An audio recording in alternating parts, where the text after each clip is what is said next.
फकीर उस परमपिता परमात्मा के आगे प्रार्थना दुआ करते रहते हैं, अरदास करते रहते हैं,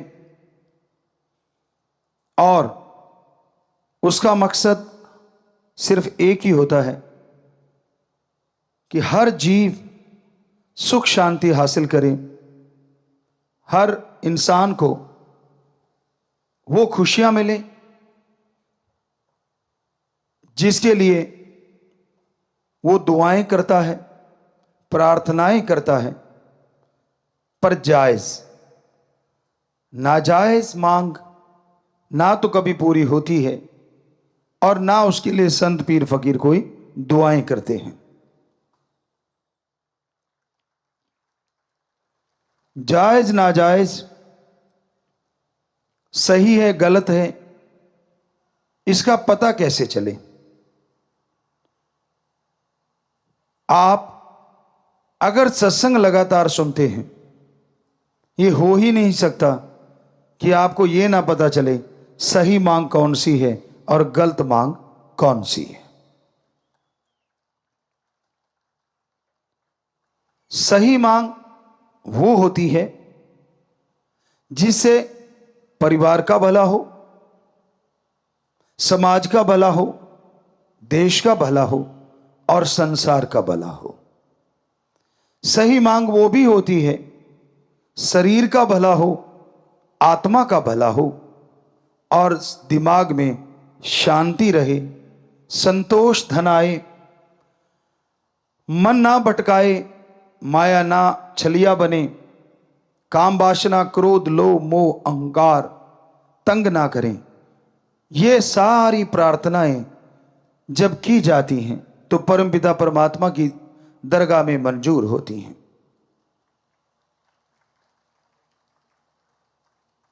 इसके अलावा आदमी तो बहुत कुछ मांगता है, मुझे ये दे दो, मुझे वो दे दो, पर सूफियत में सच्चा भक्त मानता है, हे मेरे परमपिता परमात्मा, मुझे वो देना जो तेरे दर के करीब करे, कभी दूर ना करे।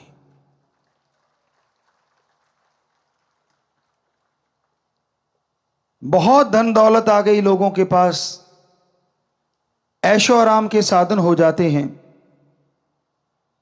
और कमी यह आ जाती है कि वो परम पिता परमात्मा से दूर हो जाते हैं। तो आज यही कि मांगना कैसे है और किससे मांगना है।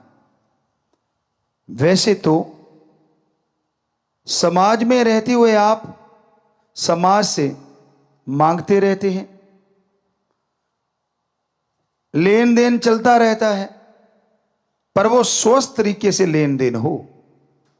जुबान के पक्के बनो, और जो जुबान के पक्के होते हैं उन पे ही समाज में विश्वास किया जाता है, यकीन किया जाता है।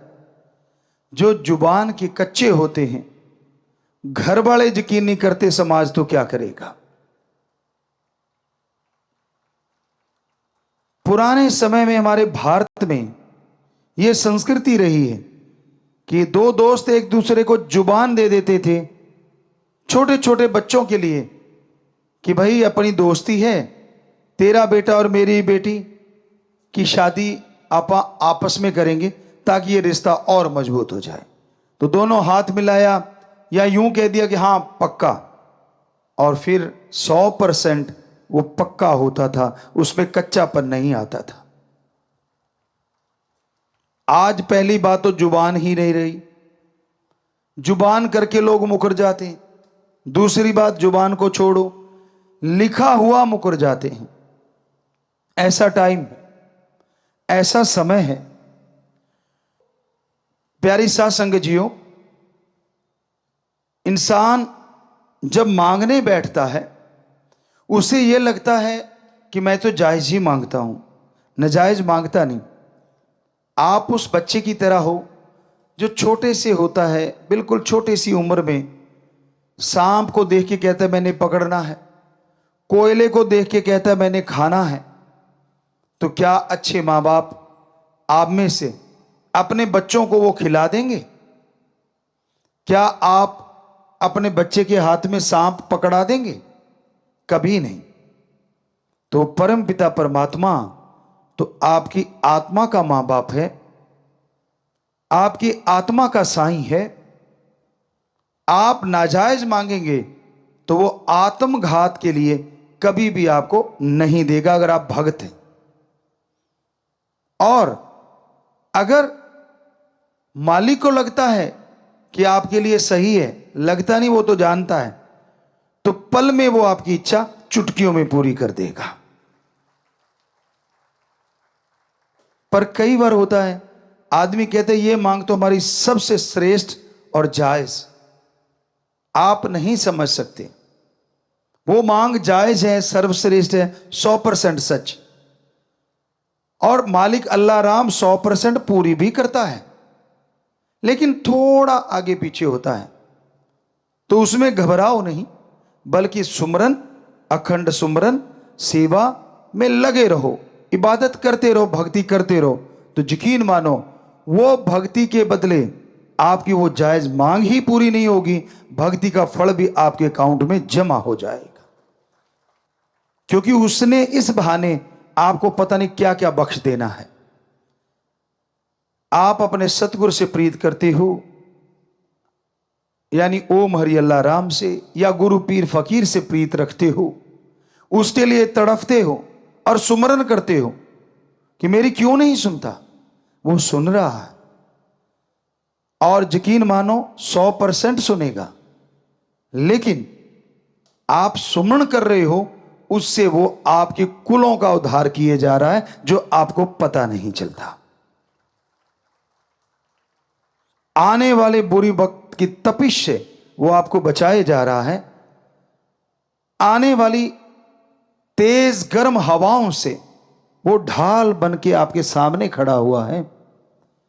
आने वाले बुरे वक्त से सुमरन करवा के आपको वो धुरी का दाना बनाना चाहता है, जिस पे चक्की घूमती है, सारे दाने पिस जाते हैं, लेकिन वो जो धुरी के साथ, वो जो किल्ली के साथ, वो कील के साथ जो दाने लग जाते हैं, जिस पे चक्की घूम रही है, पत्थर उठा के देखो, वो दाने ज्यों के त्यों बच जाते हैं। इसलिए वो आपसे वो सुमरन करवा रहा है।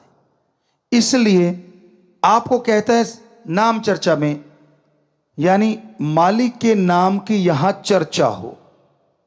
शॉर्ट में बेपरवाह जी ने नाम चर्चा उसका नाम रखा कि परम पिता परमात्मा के नाम की चर्चा हो।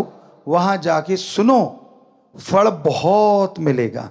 जितना आगे मिलता था उससे सैकड़ों गुना ज्यादा यह फल रोजाना बढ़ता जाएगा। जितना आप रेगुलर होते जाओगे उतना फल बढ़ता जाएगा।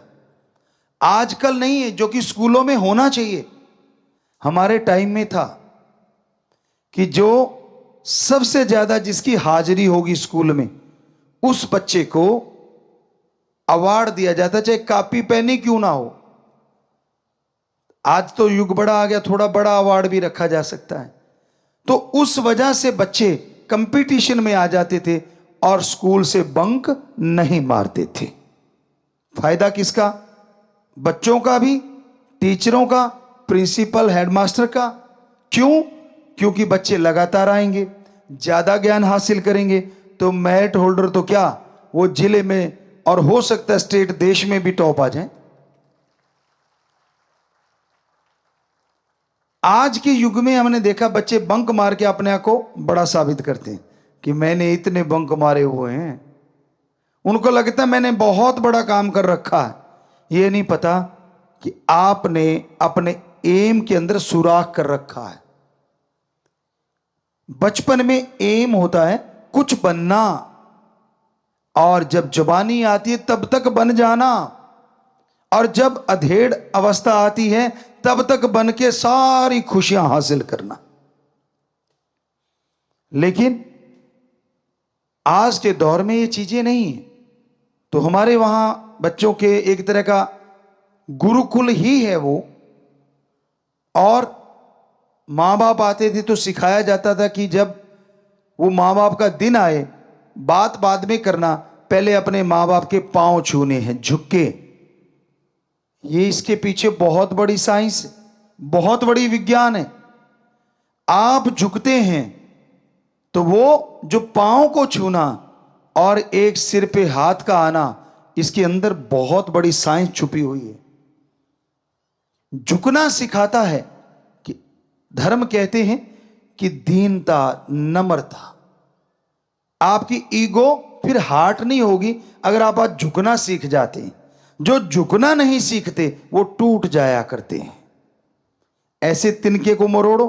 कुछ तिनके ऐसे होते हैं जो लचीले होते हैं, ऐसे ऐसे करते रहो, टूटते नहीं। उसी के वजह से दूसरे तिनके को ऐसे करते तड़ाक टूट जाता है। तो जिंदगी में आने वाला समय पता नहीं कैसा है, ये तो राम जाने। अगर वो मां बाप के सामने झुक गए तो हो सकता है लाइफ में मालिक ना करे ऐसा टाइम आए कि आपको झुकना पड़ जाए, तो तकलीफ नहीं होगी क्योंकि आप झुकना जानते हैं। और मां बाप का आशीर्वाद वो डुप्लीकेट नहीं होता, दुआएं लेके आता है, पॉजिटिव रेज लेके आता है कि बेटा सुखी रहे। यूं सिर पे हाथ रखते ही वो उनकी पॉजिटिव एनर्जी आपके अंदर प्रवेश कर जाती है। तो इसलिए हमने अपने बच्चे जो स्कूल में पढ़ते हैं उनको सिखाया था, हॉस्टल में खास करके जो बच्चे रहते हैं, कि बेटा जब पेरेंट्स डे हो आप जाओ, सबसे पहले माँ बाप के पांव छुओ और फिर पूछो कि पापा माँ सेहत कैसी है। और इससे कुछ जाता नहीं। यकीन मानो अगर आप झुक नहीं रहे तो ईगो अड़ रही है कि हमारे तो विचार ही नहीं मिलते, हम तो ऐसे कैसे झुक जाएं। विचार अपनी जगह, थॉट्स अपनी जगह, पर ये लेना देना अपनी जगह। आप सत्कार देते हो, बदले में पॉजिटिव एनर्जी ले लेते हो। बताओ फायदा किसको। ना चाहते हुए बुजुर्गों को हाथ रखना पड़ता है, पर कई बुजुर्ग होते हैं पीठ घुमा लेते हैं कितने के दिन। वो जट्टू इंजीनियर वाला काम तो होने से रहा, जो आपने देखा था कि वो पीछे पड़ गए थे क्योंकि उन्होंने तो अचानक पैर पकड़ के खींच लिए थे।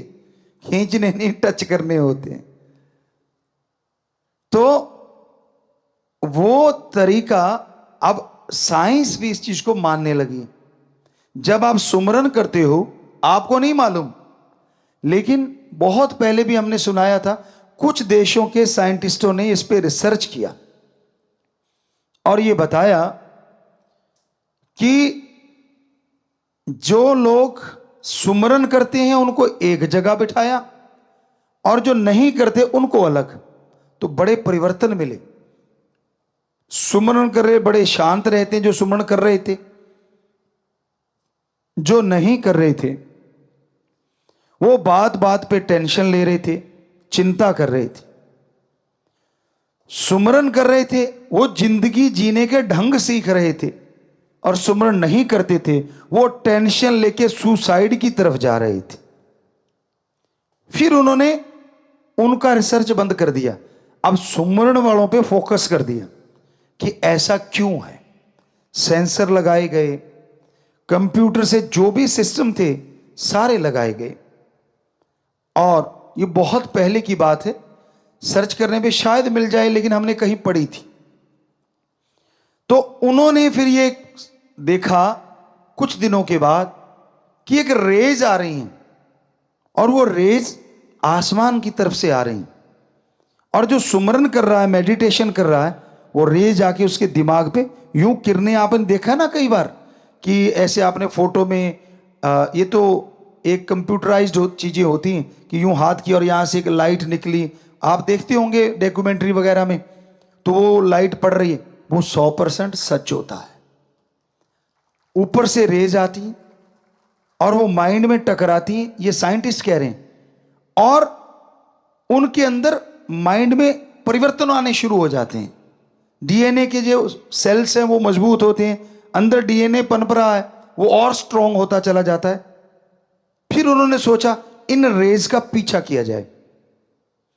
जब उन्होंने उस रेज का पीछा किया तो एक हद के बाद पता नहीं चला वो रेज आ कहां से रही, क्योंकि इनकी जो साइंस की जो दायरा है वो ब्रह्मांड के अंदर तक का है, और वो ब्रह्मांड से पार से आती हैं रेज। किससे आती हैं? ओम, एक ओंकार, अल्लाह, गॉड, सुप्रीम पावर से आती है। क्या संत पीर फकीर आशीर्वाद देते उससे भी रेज आती? जी हां, आती हैं। क्यों आती हैं? क्योंकि उनका हाथ पार ब्रह्म उस परमपिता परमात्मा से जुड़ा होता है। साइंस के अकॉर्डिंग उनकी सिक्स सेंस हमेशा मालिक से कनेक्ट रहती है। इसका मतलब यह नहीं कि उनकी सिक्स सेंस यहां काम नहीं करती, बल्कि आपसे कई गुना ज्यादा उनकी सिक्स सेंस यहां भी काम करती है। यह कैसे पॉसिबल है? यही वो अनसुलझी पहेली है जिसे साइंस शायद ही कभी सुलझा पाए, पर धर्म सुलझाते हैं। कैसे? संत पीर फकीर जैसे आपको बताया बनाए नहीं जाते, वो पैदा होते। फर्स्ट जब वो आत्मा गर्भ में आती तो परम पिता परमात्मा के अंश तो सारी आत्माएं होती हैं, पर वो उस मालिक से डायरेक्ट उस बॉडी में आती। बाकी जन्म भोग के आती, 84 लाख जूने भोग के आती। पर जो संत आज से पहले हमारे महापुरुष हुए, जितने भी संत सच्चे रूहानी सूफी संत आए, बहुत आए सारे धर्मों में, वो डायरेक्ट उस ओम का अंश होते हैं, ना कि जन्मों मरणों में घूमी हुई आत्मा होते हैं। तो अब पता नहीं 84 लाख जूनियों में कितने बार चक्कर लगा चुकी आत्मा। एक तो वो है मनुष्य के शरीर में, और एक वो है जिसे भगवान ने डायरेक्ट अपना अंश बना के भेज दिया। तो नेचुरली वो जो घूम घुमा के आई है, वो तो संचित कर्म इकट्ठे किए बैठी है। उनको भोगते भोगते कभी गुस्से हो जाती है, कभी सतगुरु राम से भी मुनकर, कभी कुछ कभी कुछ कभी कुछ। पर वो जो संतों की आत्मा इस बॉडी में होती है, वो परम पिता परमात्मा का प्योर और ओरिजिनल वो अंश होती है जो शरीरों में बाकी में गई नहीं, डायरेक्ट मनुष्य शरीर में आती है। इसलिए वो क्योंकि डायरेक्ट आई है तो उसका कनेक्शन भी गर्भ में भी मालिक से डायरेक्ट होता है। बाहर तो छोड़ो आप, अब कनेक्शन डायरेक्ट है। तो जब वो आशीर्वाद या वो बात कहें या वो आंखों से निहार दें, असर किन पे पड़ता है? इन रेज का। जो झोली फैलाए बैठा है, दीनता, नम्रता जिसके गहने हैं, जो 100% संतों के गुरु के वचनों को मानता है, ना कि नजायज फायदा उठाने के लिए आया, वो नहीं। जो अपने पीर फकीर से दृढ़ यकीन रखता है। इसलिए हमने आपसे हमेशा दो ही तोहफे मांगे, बचनों पे पक्के रहो और दृढ़ यकीन रखो, तो नेचुरली प्रीत बढ़ेगी। और फिर आप देखोगे कि एक नजर भी अगर टकरा गई तो पता नहीं क्या से क्या दिखा दे। ये हमारी कोई औकात नहीं, ये तो उस परमपिता परमात्मा की हम रहमत कृपा बता रहे हैं कि ये उसने किया होता है।